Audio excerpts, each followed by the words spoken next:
बसे राज्य सूर्यगिरी के किनारे एक छोटा सा गांव था, अंजनपुर, जहां किस्मत ने एक साधारण मछुआरे की झोपड़ी में जन्म दिया एक असाधारण कन्या को। उसकी आंखें दुनिया का प्रकाश देख नहीं सकती थी, पर उसके अंतर्मन में ऐसा तेज था जो आने वाले समय में पूरे राज्य का भाग्य बदलने वाला था।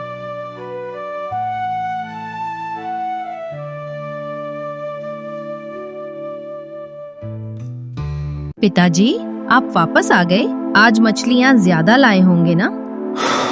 नहीं बेटी, आज भी किस्मत ने मुंह मोड़ा है,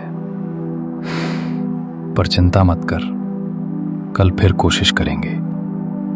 किशन अपनी बेटी अनाया से बहुत प्रेम करता था। अनाया अंधी थी, पर सुंदर इतनी कि मानो स्वयं चंद्रमा ने उसे आशीर्वाद दिया हो। किशन, तेरी बेटी कितनी सुंदर है, पर भाग्य ने इसका साथ नहीं दिया। अंधेरी आंखों वाली इस कन्या की शादी कौन करेगा? ईश्वर की बनाई हर रचना पूर्ण होती है। मेरी बेटी में कोई कमी नहीं। काश किसी दिन मैं भी इस दुनिया को अपनी आंखों से देख पाऊं। क्या मेरी ये इच्छा कभी पूरी होगी?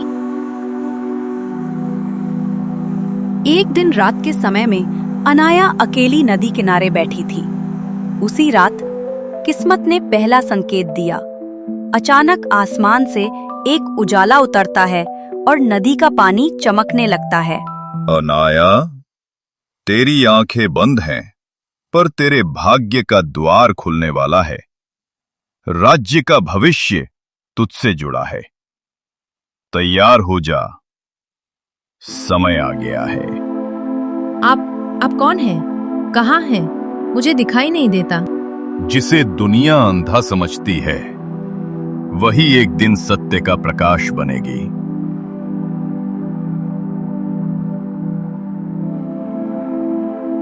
कल रात मैंने एक अंधी कन्या को देखा। वो पुकार रही थी। ये कैसा स्वप्न था? क्या ये मात्र भ्रम है या नियति का संकेत?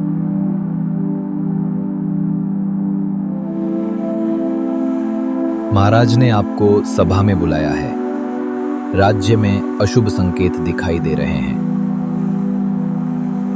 एक और गांव में अनाया को दैवी संकेत मिला। वहीं दूसरी ओर महल में राजकुमार को अज्ञात स्वप्न ने व्याकुल कर दिया। नियति ने दोनों की राहें जोड़ने की शुरुआत कर दी थी। ये तो बस शुरुआत थी। जिसे गरीबी और अंधकार ने घेरा था, उसी में था एक दिव्य चिन्ह, जिसे पहचानते ही पूरा राज्य कांप उठेगा। वक्त का पहिया एक बार फिर घूमने लगा था। राजवंश की खोई हुई कड़ी अब लौटने वाली थी। ये संकेत सालों बाद फिर से जागृत हुए हैं। इसका मतलब वो वारिस जीवित है।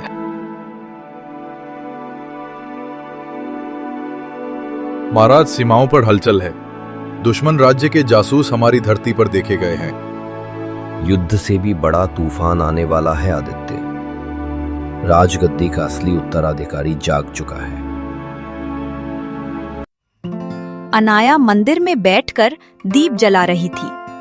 अचानक मंदिर की घंटियां अपने आप बजने लगती हैं। जन्म से अंधी अनाया, जिसके कदमों में हमेशा कंकड़ चुभते थे, आज धरती उसके स्पर्श से खिलने लगी।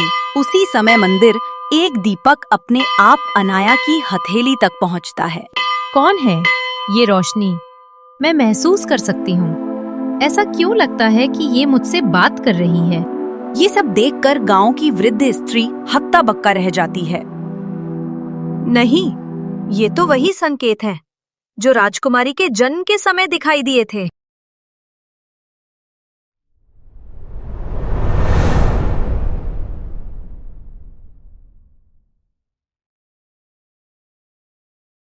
राजा एक पुराना ग्रंथ खोलते हैं, जिसमें कन्या हाथ में चमकदार दीपक पकड़े हुए एक चित्र था।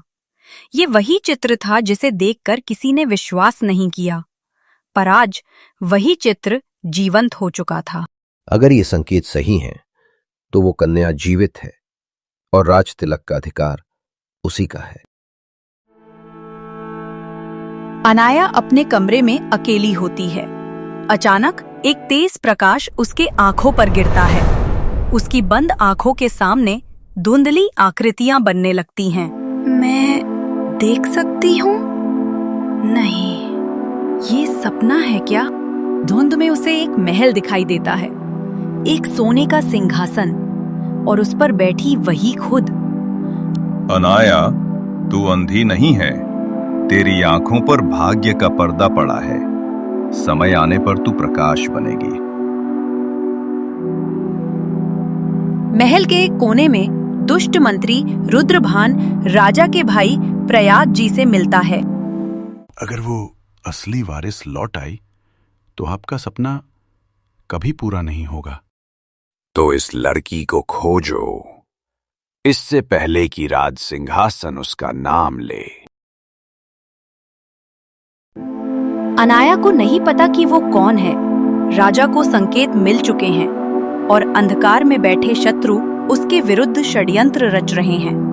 अब किस्मत उसे मजबूर करेगी कि वो महल के दरवाजों तक पहुंचे।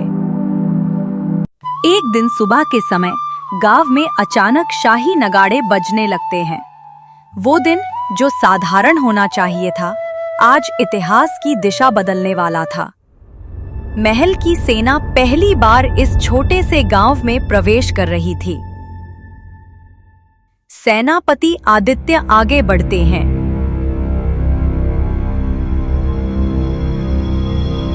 गांव की कन्या अनाया कहाँ है? वो मंदिर में है। कृपया बताइए, क्या अनाया से कोई अपराध हुआ है? नहीं, ये राजाज्ञा है। उसे महल ले जाना आवश्यक है। अनाया को भविष्यवाणी का आभास था। वो शांत मन से खड़ी होती है। क्या मुझे सच में महल ले जाया जा रहा है? तुम्हें अंदाजा भी नहीं कि तुम कितनी बड़ी नियति लिए पैदा हुई हो। अनाया महल की ओर प्रस्थान करती है। अनाया की आंखें भले ही दुनिया का प्रकाश ना देख पाती हों, लेकिन उसकी आत्मा राजकुल के हर पत्थर को पहचानने लगी थी। जिस महल को उसने सपने में देखा था, आज वही महल उसके सामने जीवित था। राजा का भाई छाया में खड़ा उसे घूर रहा था। राजा अनाया के सामने आते हैं। पहली बार अनाया महसूस करती है कि इस व्यक्ति की उपस्थिति में उसका दिल तेज धड़कता है। तुम्हारा नाम अनाया है?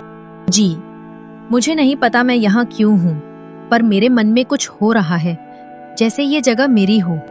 क्योंकि ये महल तुम्हारा ही है पुत्री। उसी समय दरबार में राजकुमार आर्यन, राजा का भतीजा, जो राज्य का उत्तराधिकारी माना जाता, वो आता है। पिता तुल्य महाराज, ये क्या निर्णय है? एक अनजान लड़की को इस तरह शाही उत्तराधिकारी घोषित नहीं किया जा सकता। ये तो राज्य की स्थिरता के लिए भी ठीक नहीं होगा महाराज। सीमा और राजगद्दी दोनों का फैसला समय करेगा। यदि अनाया राजवंश की है तो सच्चाई स्वयं को सिद्ध करेगी। आज से अनाया राजमहल में रहेगी। रात का समय था। अनाया अपने कमरे में बैठी थी। महल सो चुका था, लेकिन नियति की आंखें खुल चुकी थी। अनाया को दिव्य आवाज सुनाई देती है। कौन है जो मुझे पुकार रहा है? अनाया, तुम्हारा समय आ गया है। सत्य को पहचानो। तुम केवल अनाथ नहीं, इस सिंहासन की जात वंशज हो।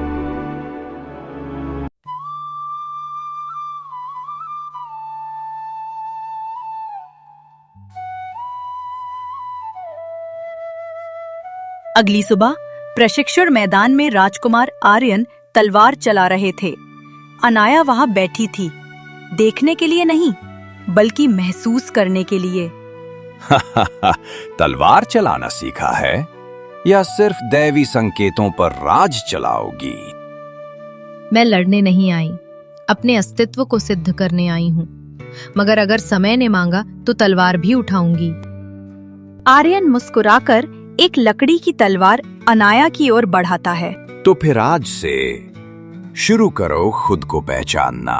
अनाया तलवार पकड़ते ही उसके हाथों में एक दिव्य ऊर्जा दौड़ जाती है। पूरा मैदान सुनहरी रोशनी से भर जाता है। आर्यन चौंक जाता है। ये कोई साधारण स्पर्श नहीं था, ये राजवंश की रक्त पहचान थी। महल का गुप्त कक्ष में मंत्री रुद्रभान राजा के भाई प्रयाग से मिल रहा है। ये लड़की राजवंश की है या नहीं, इससे फर्क नहीं पड़ता। वो जनता के दिल में जगह बना रही है, उसे अभी खत्म करना होगा। आज रात शाही जंगल में उसके लिए ऐसा जाल बिछाया जाएगा कि वह कभी वापस न लौटे। अनाया महल के प्रांगण में बैठी थी। अचानक तेज आंधी उठती है। आसमान में बादल गरजते हैं। महल की सबसे पुरानी घंटी अचानक बज उठती है, जो केवल वारिस के आने पर बजती थी। ये वही घंटी थी जो राजा की बेटी के जन्म के समय गूंजी थी और अब सालों बाद फिर से गूंजी। ये कौन सा प्रकाश है? मैं कुछ देख सकती हूँ? धुंधली आकृतियां, सिंहासन, एक स्त्री, और वो स्त्री मैं ही हूँ। अनाया बेहोश हो जाती है। आर्यन उसे देखता है और उसे अपनी बाहों में उठा लेता है। पहली बार उसके चेहरे पर कठोरता नहीं बल्कि चिंता थी। ये कोई साधारण लड़की नहीं है। मेरा हृदय क्यों कह रहा है कि इसे बचाना मेरा कर्तव्य है। उस रात आर्यन वहां से जाते ही महाराज रुद्रभान के सैनिक उस अनया के कमरे में आते हैं और बेहोश करके महल के गुप्त द्वार से जंगल में ले जाते हैं। आर्यन को पता लगते ही वो घोड़ा लेकर उनके पीछे अनया को बचाने जाता है। आज राजवंश का आखिरी वारिस यहीं समाप्त होगा। मुझे सब दिखाई दे रहा है, मेरा अतीत, मेरी माँ, मेरा जन्म। मुझे ये भी पता चल गया है कि मेरी माँ महारानी ने मुझे बचाने के लिए आम जन के बीच छिपाया था, ताकि मैं तुम्हारे दृष्टि से दूर रहूं। सत्य स्पष्ट था। अनाया ही महारानी की सच्ची संतान, असली उत्तराधिकारी थी। मुझे माफ कर दो, मैं बस सिंहासन चाहता था। सिंहासन बल से नहीं, धर्म से मिलता है। मैंने तुम्हें चुनौती दी थी, पर आज मैं तुम्हें प्रण देता हूं। मैं स्वयं भी तुम्हारी रक्षा की तलवार बनकर रहूंगा। आर्यन, तुम मेरे साथ हो, इसका मतलब है राज्य का भविष्य सुरक्षित है। वो क्षण आ ही गया जिसके लिए आकाश ने संकेत दिए, धरती ने प्रतीक्षा की और इतिहास ने सांस रोके रखी। तुम केवल मेरी पुत्री नहीं, तुम इस राज्य की माता हो। मैं वचन देती हूँ, इस राज्य में कोई अंधकार में नहीं रहेगा। जैसे मुझे प्रकाश मिला, वैसे ही सबको न्याय और सम्मान मिलेगा। इस प्रकार अंधी लड़की की किस्मत नहीं बदली, उसने पूरे राज्य की किस्मत बदल दी। यही सत्य था। असली राज्यत्व खून से नहीं, करुणा और धर्म से जन्म लेता है। जिसे दुनिया कमजोर समझती है, उसी के भीतर सबसे बड़ी शक्ति छिपी होती है। बस विश्वास जगाने का समय आना चाहिए।